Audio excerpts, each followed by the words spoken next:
O Via Justiça de hoje é sobre direitos dos idosos. Nossos convidados, a juíza Maria Isabel Fleck, da Primeira Vara Criminal de Belo Horizonte, e o advogado Antônio Queiroz. Numa parceria da TV Assembleia com a AMAGES, a Associação dos Magistrados Mineiros, o Via Justiça está começando.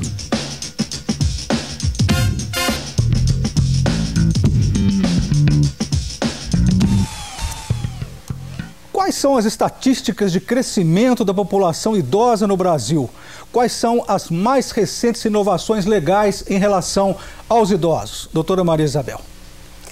A estatística propriamente dita, nós não temos números, mas poderíamos dizer que é crescente à medida que a expectativa de vida do idoso aumenta a cada dia. E as inovações legislativas são poucas. A mais recente e ainda considerada nova é o Estatuto propriamente dito. Doutor Antônio, o Estatuto protege o idoso como deve?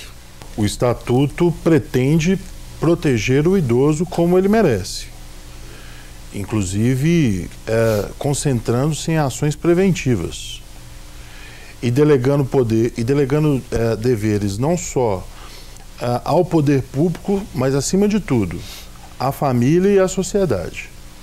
Agora, doutora Maria Isabel, quais são os casos mais emblemáticos de descumprimento da lei de proteção ao idoso?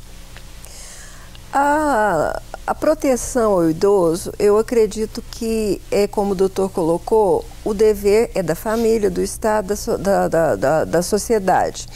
É um conjunto, mas o abandono, primeiro, começa em função do abandono do Estado à família, que fica sem condições de cuidar do idoso, despreparada em todos os sentidos, até da questão da formação, para saber como hoje cuidar daquele idoso que a cada tempo vive mais, de ter acesso às redes de proteção, de saúde, de todos os segmentos.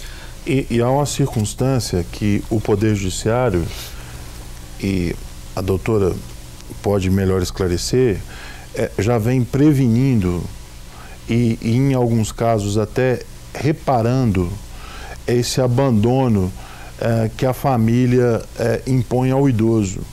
Então, hoje já existem hoje ações em trâmite na Justiça em que os familiares que abandonam os idosos, eles são dessa maneira condenados a pagar uma indenização por aquilo que chamamos de abandono afetivo. Agora, o abandono do Estado é mais grave, porque o abandono do Estado, ele requer uma série de medidas, várias intervenções, intervenções de vários setores e de várias instituições, e muitas vezes a legislação ela se torna inócua justamente porque o Estado vira as costas para o direito dos idosos. A Primeira Vara Criminal em Belo Horizonte é ela quem cuida da questão dos crimes contra os idosos, não é isso, doutora Maria Isabel?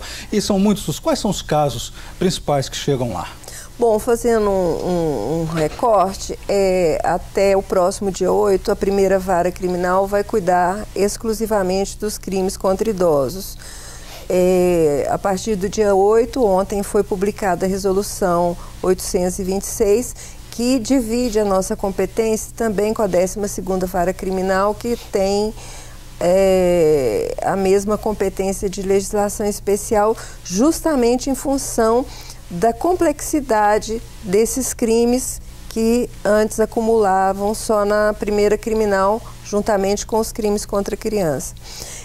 Não são tantos em termos de número, porém são situações que demandam muita paciência, muito envolvimento, muito critério para que se julgue. Então nós temos muitos casos de violência, temos casos principalmente de a questão patrimonial, onde o idoso é privado, tem seus bens dilapidados, às vezes por familiares, às vezes por pessoas completamente estranhas. Já tivemos casos de cárcere privado, de pessoas assim de renome até da própria sociedade, que são vítimas da própria, às vezes, questão familiar que tem entre um e outro, e a disputa por aquela responsabilidade de cuidar do patrimônio e tem muitas vezes uma estrutura de cuidado, mas o cuidado afetivo, como foi colocado pelo doutor, deixa prejudicado. E isso é uma causa de adoecimento também. E essa briga da família acaba chegando nos tribunais, porque aí tem o artigo 102 que prevê esse crime da questão do apoderamento, né, dos recursos e do desvio dos bens, que é o mais frequente. Maus tratos, na maioria das vezes, não é intencional, mas acontece. O que a gente chamaria que não é doloso, que é aquilo que eu te disse, que a pessoa não consegue cuidar.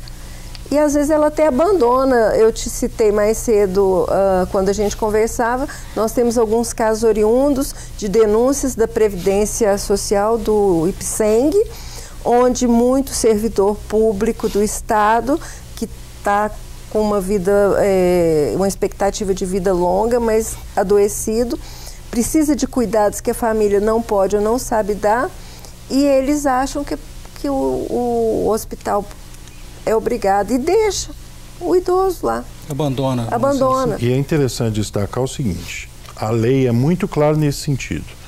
Embora seja o Ministério Público um dos principais órgãos da proteção dos direitos dos idosos, a lei impõe a toda a sociedade e a cada um de nós, digamos assim, a obrigação não só de zelar pelo cuidado, mas também de denunciar.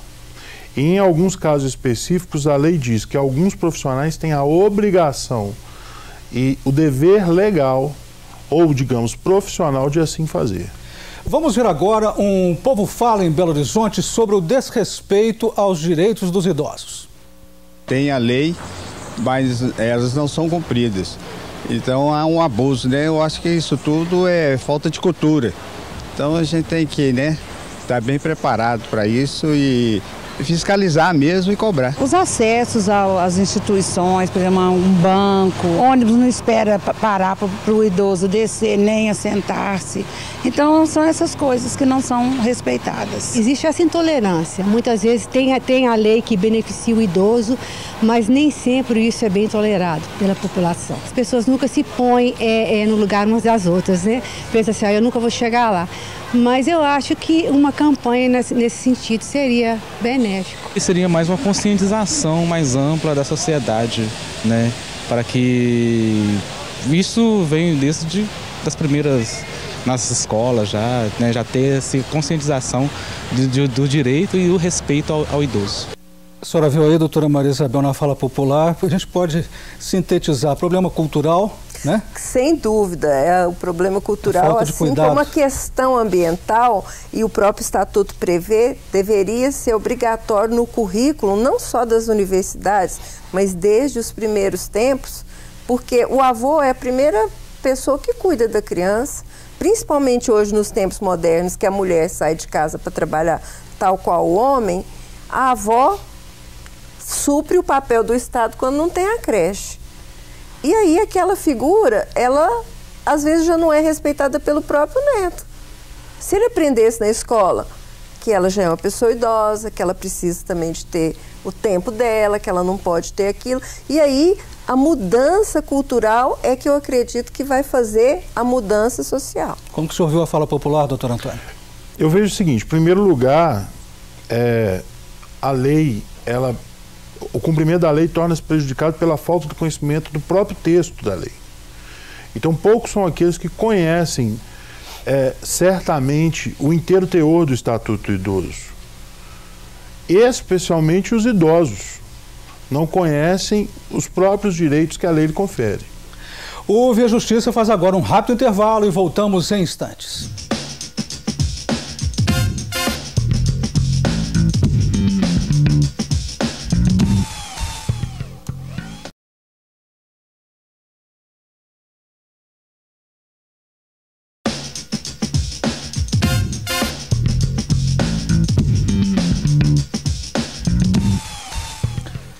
O Via Justiça de hoje e os direitos dos idosos. Participam do programa a juíza Maria Isabel Fleck, da Primeira Vara Criminal de Belo Horizonte, e o advogado Antônio Queiroz. Os idosos e os planos de saúde. O Estatuto do Idoso determina que não pode haver discriminação por causa da idade. Doutor Antônio, por que esta determinação não vem sendo respeitada? O que ocorre, na verdade, é que desde da instituição do Estatuto do Idoso, a ANS e os planos de saúde foram obrigados a rever a sua política comercial. E, como se sabe, os planos de saúde, eles estabelecem níveis e de idade para preços dos seus seguros de saúde. O que a lei proibiu é que, para os idosos com mais de 60 anos, não se estabeleçam novas faixas. Então, por exemplo, um idoso com 75 anos ou 70 anos, ele não pode ter um aumento significativo no seu plano de saúde em virtude da sua idade. Mas se a pessoa chega aos 60 anos, vai ser aquele aumento exagerado, não? Os institutos de defesa do consumidor e alguns outros operadores do direito defendem que esse aumento ele não pode ser exorbitante, porque aí estaria ferindo não só o que determina o Estatuto do Idoso, mas o que determina o próprio Código Civil acerca da disposição, o Código de Defesa do Consumidor também, claro, acerca da disposição das cláusulas leoninas, né?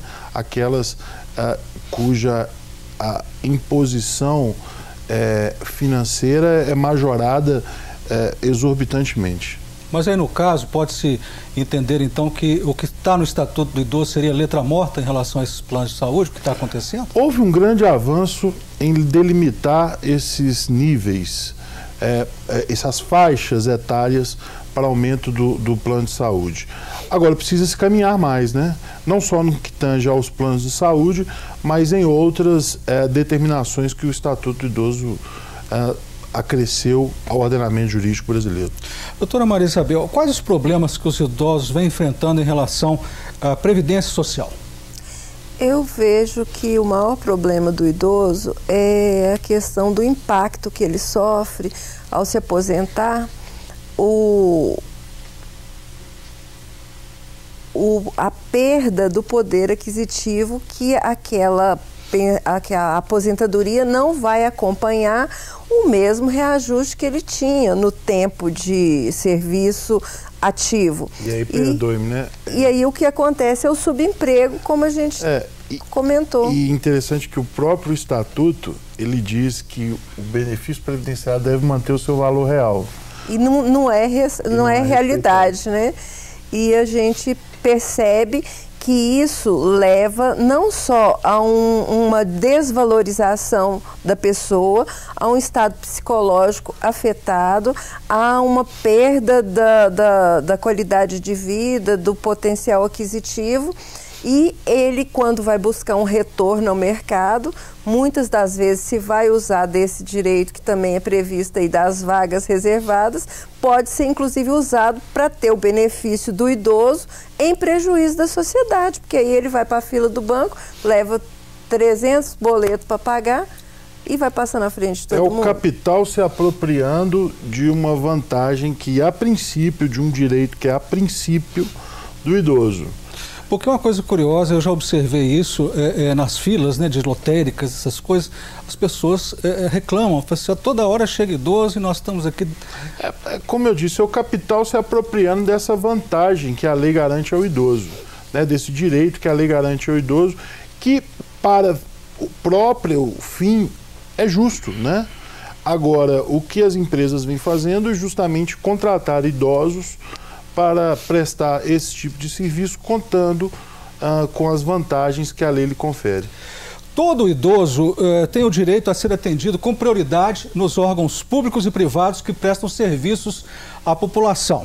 Isso vem sendo respeitado, doutora Maria Isabel? Depende.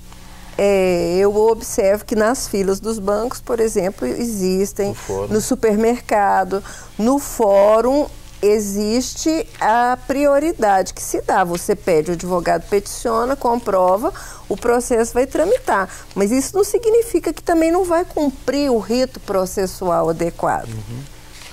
E às vezes o idoso vai acreditar que o processo dele vai andar na frente de todo mundo. Ele vai ter uma prioridade, mas ele vai continuar naquela demanda desgastante de cumprir prazo, de cumprir aquilo. Não é uma prioridade absoluta. O idoso está achando que resolve rápido?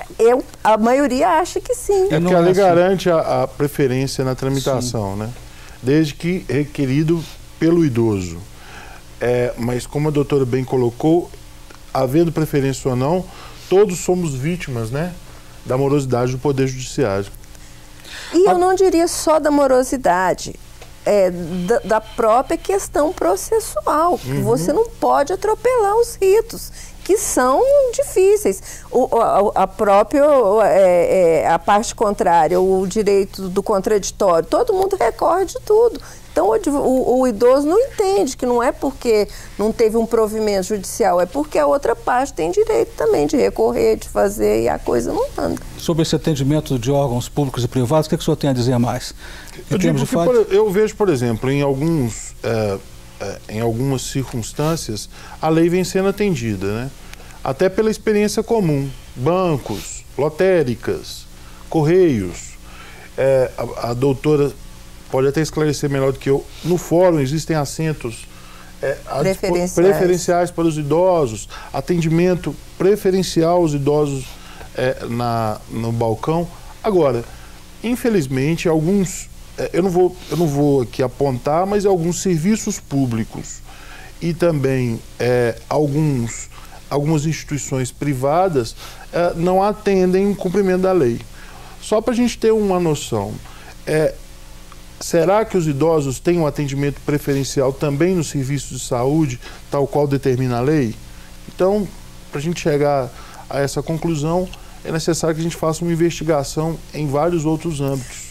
O Vê Justiça faz agora mais um intervalo e voltamos em seguida com o bloco final do programa.